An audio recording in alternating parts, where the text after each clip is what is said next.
하나님의 은혜와 인도하심으로 오늘 우리 교회 창립 40주년을 맞이하게 된 것은 전적으로 하나님의 사랑과 은혜와 인도하심이었고, 동시에 여러분의 헌신과 수고와 희생과 감사가 있었기에 오늘 이 자리가 있게 된 줄로 믿습니다.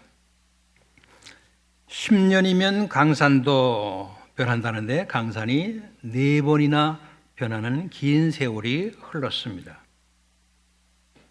10년 단위가 얼마나 빨리 지나가는지 모르겠어요. 10년이 훌쩍훌쩍 지나갑니다. 요즘은 10년이 아니라 1년, 아니 몇 달만 지나도 정신 못 차릴 정도로 많이 바뀝니다. 우리가 살고 있는 이 시대는 급변하는 시대, 다변화 시대, AI 시대라고들 말을 합니다. 세상 모든 것들이 얼마나 빨리 변하는지 잠깐 한눈을 팔게 되면 금세 뒤처질 수밖에 없습니다. AI 시대인 요즘 일부 직업이 사라지고 있죠. 신입, 초급 일자리가 급감하고 화이트 칼라 직종이 붕괴 직전에 있습니다. 얼마 전 뉴스를 보니 회계사가 직업을 잃고 택배 배달을 하고 있다는 뉴스가 떴었습니다. 기업계에도 구조 변화가 일어나고 있습니다.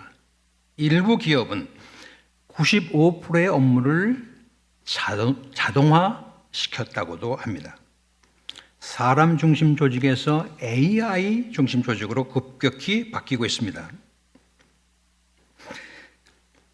많은 부분에서 혁명적인 변화가 일어나고 있는 이 시대는 구약시대 사사시대와 꼭 닮았습니다.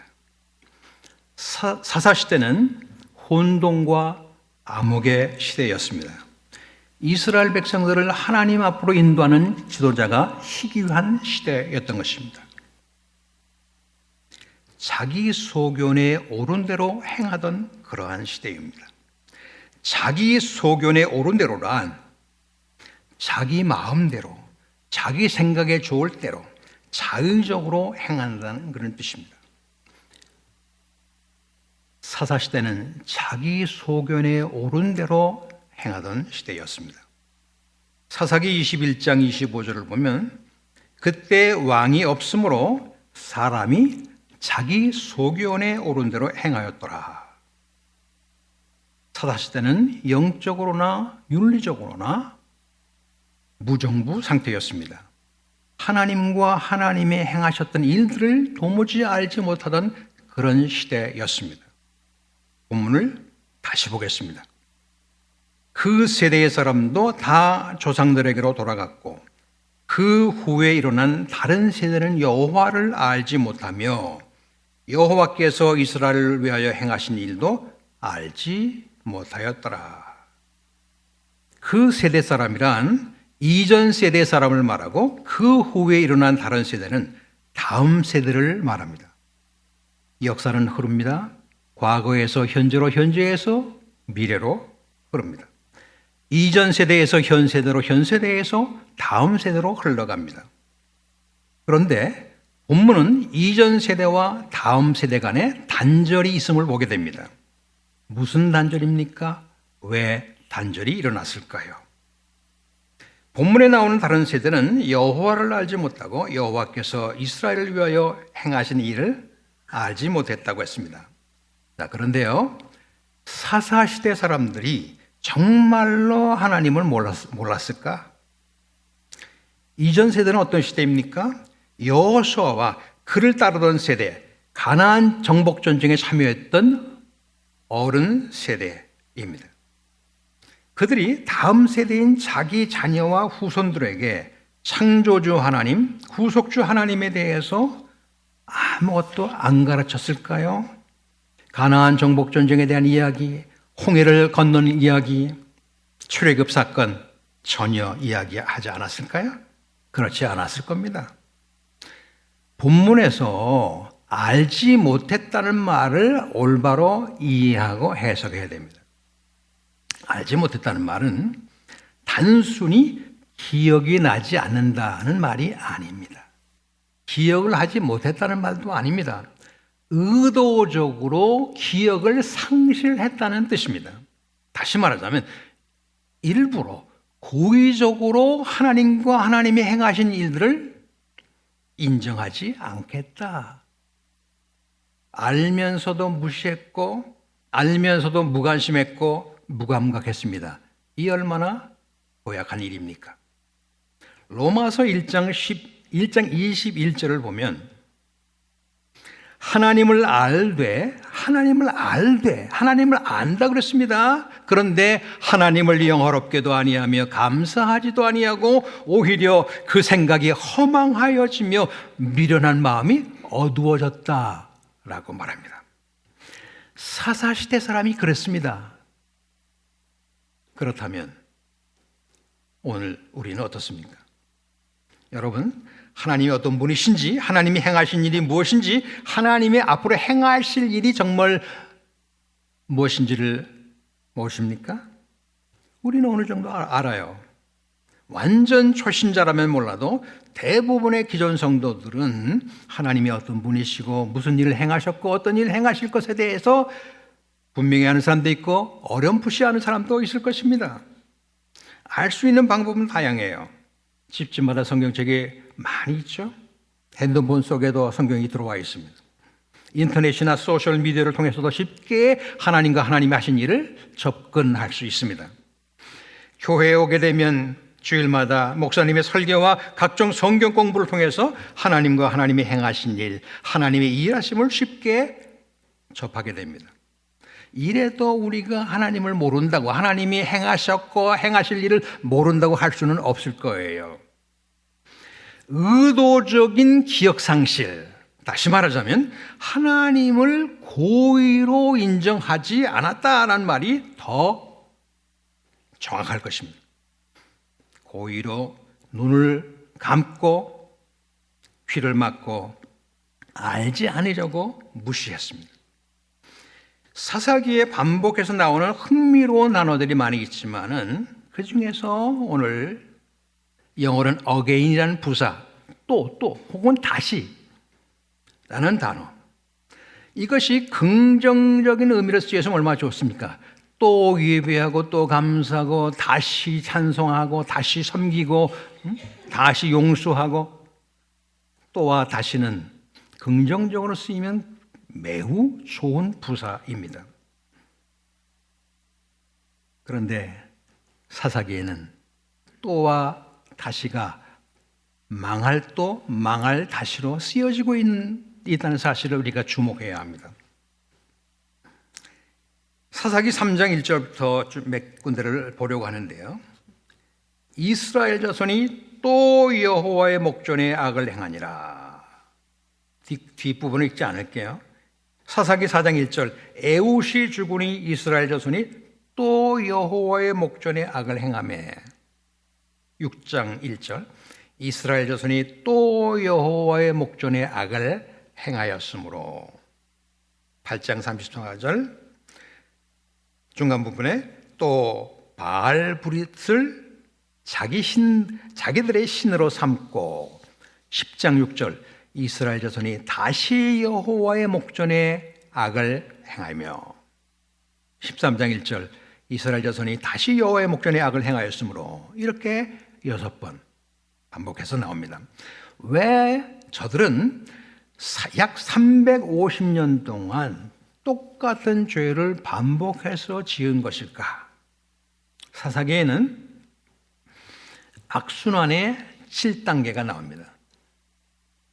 하나님을 배반하는 배교, 그럼 하나님이 징계해서 압제 가운데 들어가고, 그러면 고통이 오고, 고통 가운데 탄원을 하면 하나님께서 사사를 세우시고, 그래서 구원과 평화가 오면 그 후에 사사가 수환을 다하여 죽으면 다시 타락하는 이 악순환의 7단계가 6번씩이나 계속 반복해서 나오고 있습니다. 왜 이런 악순환이 되풀이되는 것일까? 의도적으로 하나님과 하나님이 행하신 일에 대해서 알지 아니하기로 그들이 작정했기 때문입니다. 그들은 하나님에 대해서 무지했고 무관심했고 완악했고 세상을 너무 사랑했기 때문인 것입니다. 여호수아가 죽은 후에 의도적 기억 상실증에 빠진 이스라엘은 여호와의 목전에 악을 행하여 바알 숭배로서 여호와를 버리고 다른 신들을 따름으로써 하나님의 진노를 촉발시켰습니다. 바울은 이에 대해서 로마서 1장 23절 이하에서 이렇게 말합니다. 썩어지지 아니하는 하나님의 영광을 썩어질 사람과 새와 짐승과 기어다니는 동물 모양의 우상으로 바꿨다. 그러므로 하나님께서 그들을 마음의 정욕대로 더러움에 내어버려 두셨다고 했고, 하나님께서 그들을 부끄러운 욕심에 내버려 두셨다고 했고, 그들이 마음에 하나님 두기를 싫어하니 하나님께서 그들을 그 상실한 마음에 내버려 두어서 합당치 못한 일을 하게 하셨다. 얼마나 무섭습니까? 하나님이 그들을 내버려 두었다는 것입니다. 죄 짓는 것을 그냥 허용하셨다는 것입니다. 고의적으로 하나님을 대적하는 자들, 하나님을 배역하는 자들로 하여금 죄 짓도록 내버려 두셨고 망가지는 것을 허용하셨다는 것입니다. 호세아서에도 보면 4장 6절에 내 백성이 지식이 없으므로, 하나님을 아는 지식이 없으므로 망하는도다 라고 했고, 6장 3절에서는 우리가 여호와를 알자, 힘써 여호와를 알자라고 호세아 선지자는 외치고 있는 것입니다. 어느 집안에 80대 할머니가 계셨습니다. 할머니는 젊었을 때 해방 직후 교회가 지붕도 없이 비를 맞으면서 예배 드리던 시절에 대해서 아들에게 자주 이렇게 말했습니다. 하나님이 우리를 건져주셨어. 홍해를 가르신 하나님 손길을 너는 잊으면 안 된다. 그런데 아들 세대인 50대 아버지는 바쁜 회사 생활로 주일마다 이번 주는 이래서 안 되고 다음 주는 이런 일이 있기 때문에 예배에 참석할 수가 없어요, 어머니 하면서 예배를 차일피일 미루면서 나가지 않았습니다. 어머니 또 그 얘기세요? 하면서 가볍게 웃어넘겼습니다. 손주 세대인 20대 대학생은 할머니가 돌아가신 후에도 성경을 한 번도 펴본 적이 없었습니다. 어느 날 이 아들이 병원에 입원하게 되었고 수술을 앞두고 있었습니다. 병상에서 하나님, 어째 이런 일이 나에게? 라고 기도하려고 하다가 문득 생각이 났습니다. 아, 내가 하나님을 의도적으로 밀어냈었구나. 하나님을 내가 의도적으로 밀어냈구나. 그래서 내가 나의 자녀들을 하나님에 대해서 무지하고 무관심한 아이들로 만들어 놨구나. 할머니가 들려주던 출애굽의 이야기는 이미 손주 시대에는 옛날 이야기가 되고 말았습니다. 이것이 바로 사사시대가 알지 못했다는 뜻입니다. 단순히 기억 상실이 아니고 의도적 기억 상실, 의도적으로 기억하지 않겠다. 의도적으로 외면하는 것입니다. 여러분, 우리가 이 땅에 존재하는 이유가 뭘까요? 먼저 믿는 우리가 이 땅을 살아가는 이유가 뭘까요? 우리는 어디에서 무슨 일을 하든지 간에 구속사의 운반자로서 하나님과 하나님이 행하셨고 행하실 일을 우리의 자녀들과 후손들에게 전하기 위해서 우리는 존재하는 거예요. 무슨 직업을 갖고 무슨 일을 하고 어디에 있든지 간에 그 일을 위해서 우리를 구원하셨고 우리를 존재케 하시는 것입니다. 그러므로 우리는 다음 세대와 후손들에게 하나님과 하나님께서 행하신 일들을 부지런히 가르치고 전해야 합니다. 다음 세대에게 말과 행실로 본을 보이면서 전해야 합니다. 삶으로 보여지고 증명되기 전까지 신앙은 참 신앙이라고 할 수 없습니다. 증명되지 않은 회개에 합당한 열매가 없는 신앙은 거짓이고 가짜입니다. 내가 말하고 내가 가르쳤지만 그대로 안 살면 스스로 나는 거짓말장이입니다 라고 자녀들 앞에서 그리고 세상 앞에서 우리는 말하고 있는 중인 것입니다. 여러분, 그럼에도 불구하고 우리는 여호와 하나님을 알 수 있습니다. 하나님이 행하신 일, 하나님이 행하실 일을 알 수 있습니다. 어떻게 압니까? 말씀을 읽고 듣고 지켜 행할 때 우리는 알게 됩니다. 우리는 하나님을 경험해야 돼요. 어떻게? 읽고 듣고 지켜 행할 만큼 우리는 하나님을 인격적으로 알아가게 되는 것입니다. 그 알미 하나님을 올바로 아는 나의 지식이 됩니다. 하나님의 말씀을 순종하기 전까지는 여호와를 아는 지식이 아닙니다. 그렇다면 뭘까요? 말장난이 됩니다.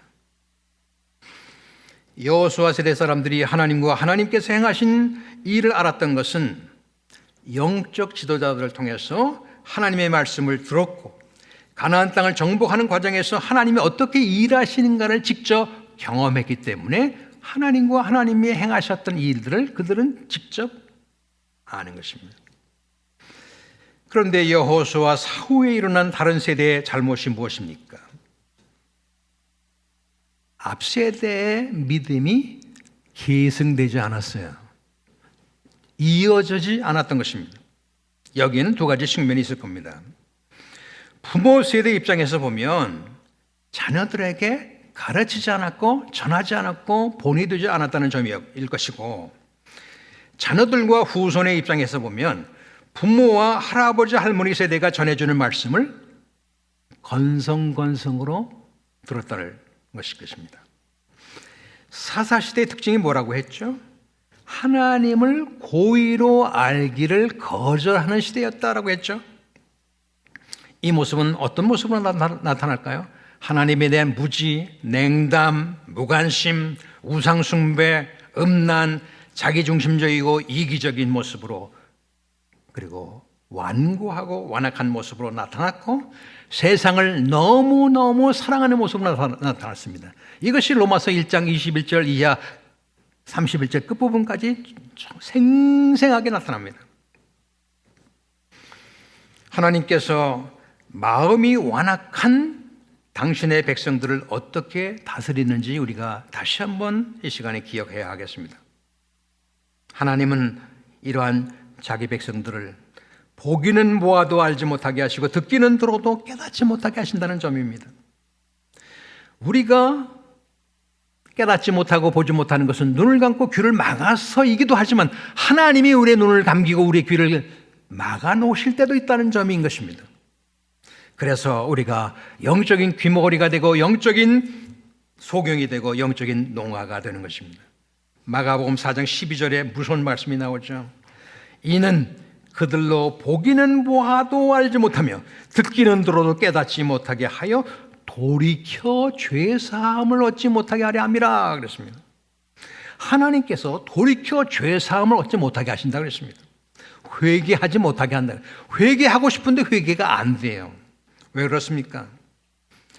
돌이킨 후에 또다시 악을 범할 것을 하나님이 아시기 때문에 내가 차마 그것을 볼 수 없어서 너희의 마음을, 바로의 마음을 강팍하게 한 것처럼 너희의 마음을 돌덩이처럼 굳게 만들겠다라고 하는 것입니다. 이게 얼마나 무서운 말씀인지 모르겠습니다. 그렇기 때문에 주님께서는 비유의 말씀을 통해서 성령이 교회에 하시는 말씀을 들어라. 귀 있는 자는 들어라.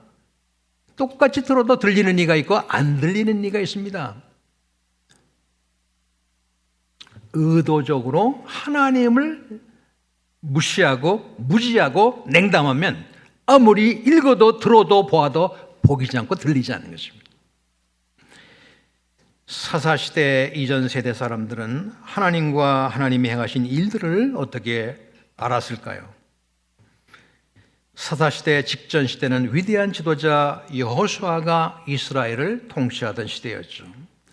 훌륭한 영적 지도자의 지도력으로 약속의 땅 가나안을 정복할 수 있었습니다.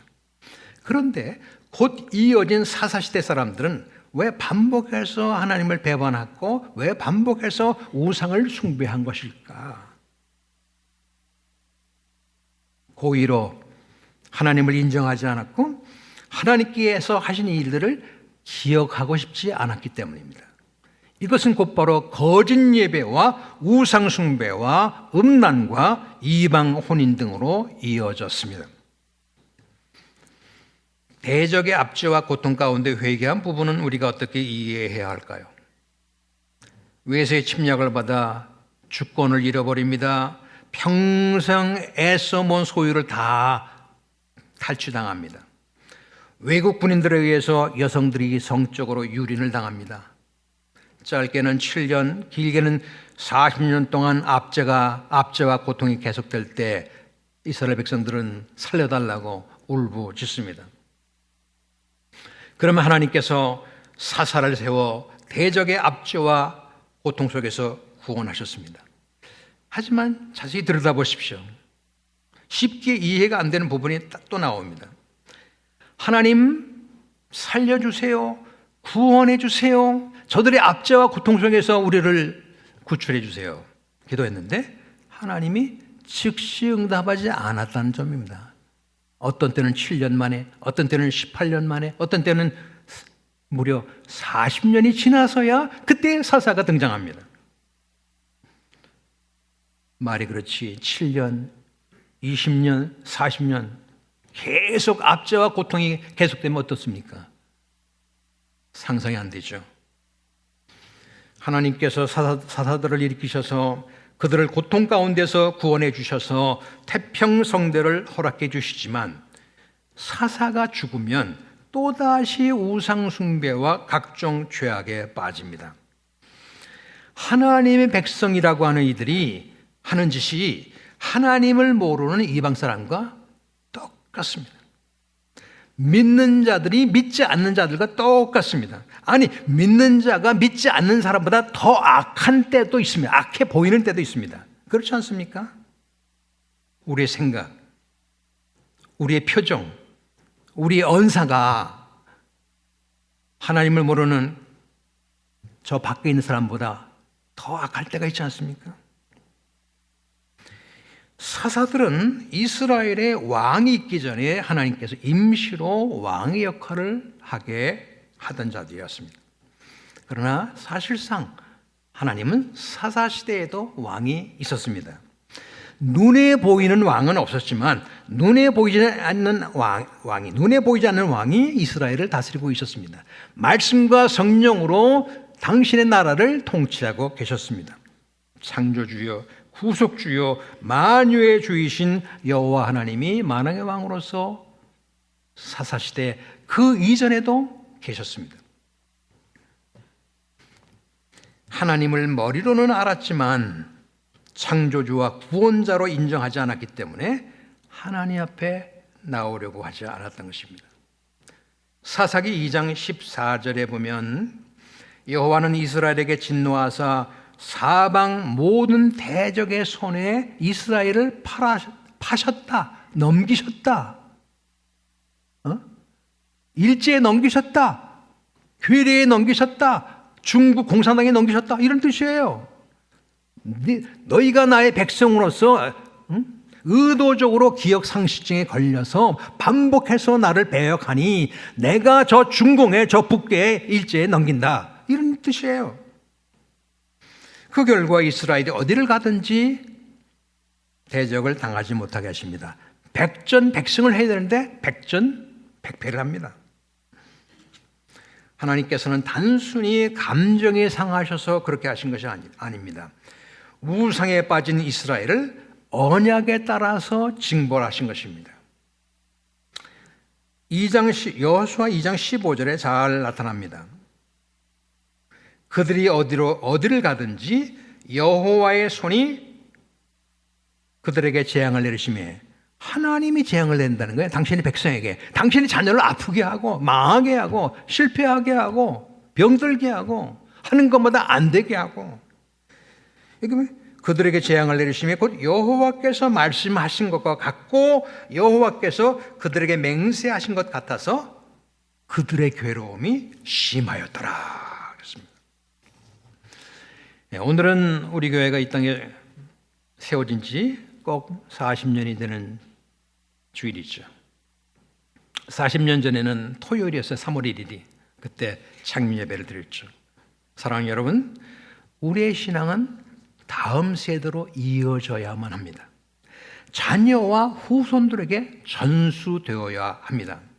하지만 신앙의 유산이란 자동으로 넘어가는 법은 없습니다.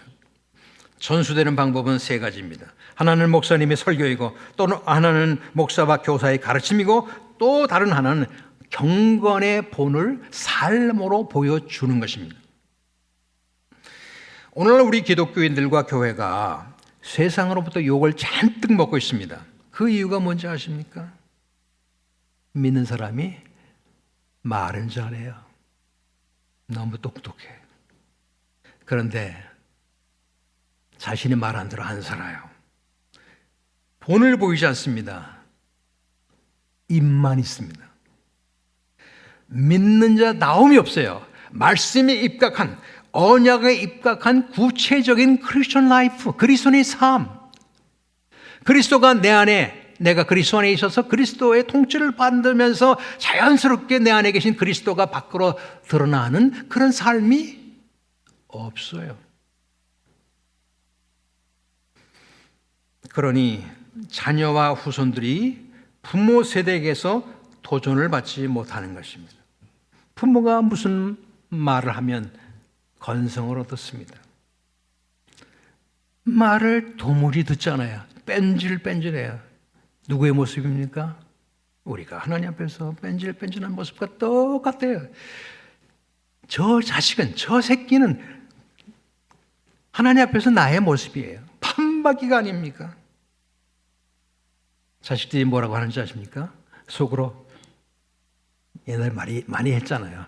너나 잘하세요. 속으로 그래, 속으로. 당신이나 잘해. 우리 자녀들과 후손들이 하나님이 하시는 일에 대해서 그렇게 무관심하고 냉담하고 깜깜한 것은 먼저 믿는 우리가 안 가르쳤지만 내가 가르친 대로 안 살았기 때문에 저놈이 저렇게 되었다. 저놈이 저렇게 삐딱하게 난 것은 내가 하나님 앞에서 삐딱선을 탔기 때문이다 라고 알아야 됩니다. 다음 세대는 무엇을 보고 배울까요? 그들은 우리가 전한 말이 아닙니다. 우리가 말한 대로 사는지를 지켜보고 있습니다. 우리의 언행이 일치하지 않으면, 언행이 뭡니까? 말과 행실이죠. 언행뿐만 아니라 신행은 뭡니까? 믿음과 행실이죠. 믿음의 고백이 있고 믿음의 말이 있지만 믿음 삶이 없잖아요. 신행이 일치하지 않고 언행이 일치하지 않으면 우리 자녀와 우리 후손들은 제2의 사사시대의 사람들로서 살아가게 될 것입니다. 사랑하는 여러분, 기억하십시오. 믿음의 사람들은 단기적인 유익을 구하지 않고 장기적인 먼 미래를 내다보면서 천천히 갑니다. 즉각적이고 쾌락적이고 감각적인 만족을 추구하지 않아요. 자신의 만족을 일단 뒤로 미뤄둡니다. 음란한 삶을 즐기지 않습니다. 고도의 도덕성이 요구되는 삶을 살려고 애를 쓰고 저질적인 삶을 사는 것을 자신의 신앙 양심이 허락하지 않습니다. 옆에서 죄 짓는 것을 허용하지 않습니다. 이웃의 죄를 거부합니다. 믿음의 사람들은 보이는 우상을 예배하지 않고 보이지 않는 하나님을 영과 진리로 예배합니다. 이기적이지 않고 이타적인 삶을 추구합니다. 신앙생활이 느슨하지 않고 형식적이지 않습니다. 신앙생활이 습관적이지 않습니다. 성경을 읽고 듣고 지켜 행하는 것을 일상화합니다. 믿음의 사람들은 불의와 타협하지 않고 세상과도 타협하지 않습니다. 또한 다른 사람의 기대에도 무관심하지 않습니다. 다른 사람이 무슨 말 할 때 귀를 기울입니다. 건강이 허락되는 한 죽을 때까지 학구열이 있습니다. 그렇습니다. 일순간의 유익, 좋은 느낌, 항상 현실 속에서의 편리함이라는 유혹이 이스라엘 백성들로 하여금 쉽게 우상 숭배에 빠지게 만들었습니다. 그러나 우상은 거짓신이기 때문에 그것이 주는 유익은 모두가 다 허상이고 신기루고 모래성이고 가짜고 거짓입니다. 오직 하나님만이 참신이심을 믿고 우리는 섬겨야겠습니다. 여러분, 개인적이든 교회적이든 간에 10년, 20년, 아니 50년 앞을 내다보면서 준비해야 합니다. 준비되지 않은 교회나 준비되지 않은 사람은 쓰임받지 않습니다. 준비하는 데 힘을 쏟지 않으면 미래가 없고 발전이 없습니다. 도태될 것입니다. 세상이 변하는 속도를 보십시오. 예전에는 한 세대가 지나야 변화를 느꼈지만 지금은 한 달만 지나도 세상이 달라집니다. 과거에는 변화에 적응하면 그게 평생을 갔지만 오늘은 계속 배우지 않으면 금세 뒤처집니다. 하지만 변화의 속도가 빠르면 빨라질수록 변하지 않는 기준이 더 중요하다는 점을 놓치면 안 됩니다. 세상은 빠르게 변하지만 우리가 붙들어야 할 가치는 더 단단해야 합니다. 그 기준과 그 가치가 무엇일까요? 그것은 하나님과 하나님이 행하신 일, 앞으로 행하실 일들에 대한 하나님을 아는 지식인 것입니다. 믿음인 것입니다. 여러분은 현재 우리 교회의 주역들이며 미래 교회의 주역입니다. 모세가 여호수아에게 바통 터치를 한 것처럼 하나님께서는 우리 교회를 여러분에게 맡기셨습니다. 그리고 하나님은 여러분을 통해서 새로운 역사를 시작하기를 기대하실 것입니다. 여러분의 예배는 교회의 미래입니다. 여러분의 기도는 다음 시대의 기초가 됩니다. 여러분의 헌신은 하나님의 구속사를 이어갈 것입니다. 여러분에게 다시 묻고 싶습니다. 여러분은 구속사의 운반자로서 하나님을 바로 알며 하나님께서 행하신 일을 후세에게 이어갈 준비가 되어 있는가? 예화를 하나 소개하면서 설교를 마치려고 합니다. 미국에서 목회하시는 이 목사님 부부는 세 자녀를 키우면서 철저하게 한 가지를 실천했다고 합니다. 매일 저녁 8시 모두가 거실에 모여서 15분 동안 성경을 읽고 각자 오늘 하나님께서 나에게 어떻게 일하셨는지를 한마디씩 나누는 것을 쭉 해왔다고 합니다. 큰아들은 의대에 가면서 아버지, 제가 주일에 예배를 빠질 때가 많을 것 같아요 라고 했습니다. 그때 아버지는 이렇게 말합니다. 의사가 되어도 하나님을 섬기는 의사가 되거라. 그게 네가 우리 가정의 바통을 이어받는 거야. 20년이 지난 지금 큰아들은 미국 유명 병원 소아외과 전문의가 되어서 매주 주일 새벽 5시에 병원 기도 모임에서 기도회를 인도하고 있다고 하고, 둘째는 선교사, 셋째는 교회 청년부 예배 인도자로 있다고 합니다. 이 목사님은 이렇게 고백합니다. 내가 내 자녀들에게 물려준 가장 큰 유산은 재산도 학벌도 아니었다. 하나님과 하나님께서 함께 하셨던 일을 기억나게 한 것이었다. 사랑하는 여러분, 우리도 이렇게 다음 세대에게 이 목사님처럼 모세처럼 바통 터치를 하고 싶지 않습니까?